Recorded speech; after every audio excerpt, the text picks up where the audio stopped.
Welcome back. I'm Wyatt Goolsby, in for Lauren Ashburn. A diocese in Missouri names 33 priests or religious brothers credibly accused of sexual abuse. 14 of the men are dead, and only one was criminally convicted. Jefferson City Bishop Sean McKnight says although the incidents are from decades past, the pain is a present reality. Joining me by Skype from St. Louis is Chris O'Leary. Chris says he was exploited and abused by a priest as a child. Chris, welcome to the program. After the Pennsylvania grand jury report on clergy sex abuse, at least a dozen states and the District of Columbia have opened their own investigations. Do you think this spotlight will ultimately translate to helping victims who are seeking justice? Well, I'm hopeful, but the fact is that while the Missouri Attorney General has expressed interest in talking to me, we're coming up on 3 months down the road, and I still haven't talked to anybody. So, as we say in Missouri, show me. What concrete proposals would you like to see come out of next week's bishops' meeting?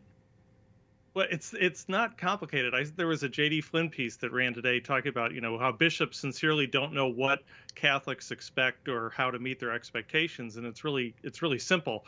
Stop ignoring survivors and keep your promises, especially when it comes to assistance coordinators. You've got policies and procedures in place. How about enforcing those and following those? Tell me more about that, Chris. What other things would you advise that the church could do to be more responsive of the needs of clergy sex abuse victims? Well, as I said, they've got to stop ignoring us. I went to an event on Monday that was put on by the Respect Life Committee of the Archdiocese, and I was thoroughly ignored by all the members of the Archdiocese. They were unwilling to talk to me, much less even look at me. And I had the same thing that happened a few weeks ago at the Archdiocese massive reparations. None of the priests would so much as look at me. I had a good response from the lay people, but they're still ignoring us. It still feels like they want us to just go away. And then in terms of, the promises of USCCB, they promise assistance coordinators for survivors. But the fact is that I spent, 16 years trying to get help through an assistance coordinator and was never contacted by, put in touch with, offered the services of an assistance coordinator. Just follow up on your promises. Actually do what you said and say you're going to do. And speaking of those types of programs, Archbishop Charles Chaput of Philadelphia has set up a compensation fund available to anyone abused in the past. Other dioceses are doing the same. Do you think that's a step in the right direction, the money aspect?